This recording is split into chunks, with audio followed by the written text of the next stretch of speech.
few moments with Michael Givens and Del Weston. How did you cast Delana, someone who'd not done any acting before, and you got such a great performance out of her? How did you do that? Well, for one reason, she's a performer.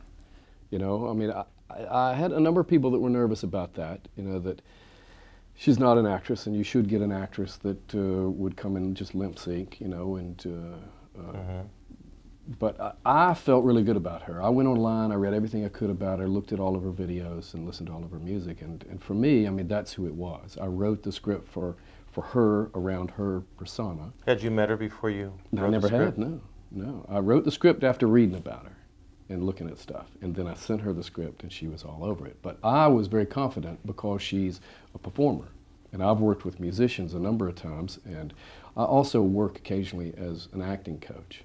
And so I knew that I would have some time with her, and she did a miraculous job. She absolutely did. Delana's music's fantastic. Delana's music is for sure. I got to tell you, I don't know how she's not been discovered to be bigger at this point.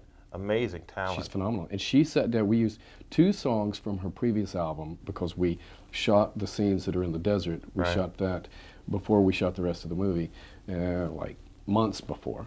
And so we took music from there, but then before we went to shoot the rest of the film, she sat down and wrote like 7 songs that we used. She wrote more than that. Right. She's brilliant. She absolutely is. What's going on in independent film right now? Do you see the walls coming down? Is it tougher? Is it easier for independent filmmakers than it used to be?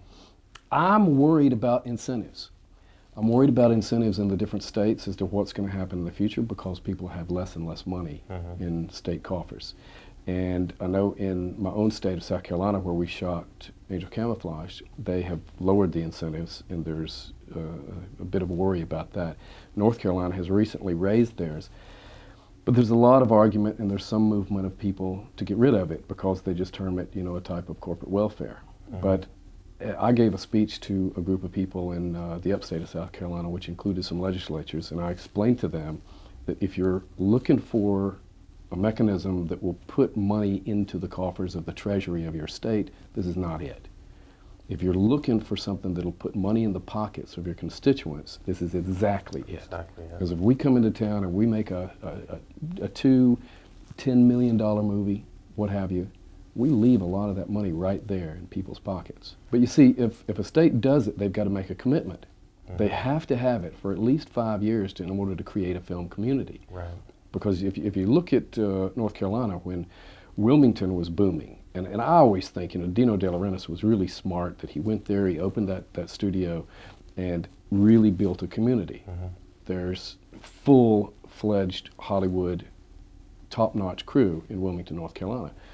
When they cut their incentives, there were less and less jobs there, and the people, of course, have to follow the jobs. It's not a hobby, it's a career, it's a job, and you've got people trying to feed their families, and they eventually had to follow and go where the work was. A lot of them went to Louisiana, which is now a very solid film community. And Georgia has become one.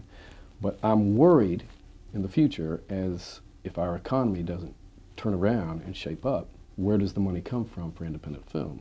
Is there enough money out there for it? So, I don't know. I don't have a crystal ball, but I'm always concerned. Great job. Thank you, sir. Great film. Thank you very much.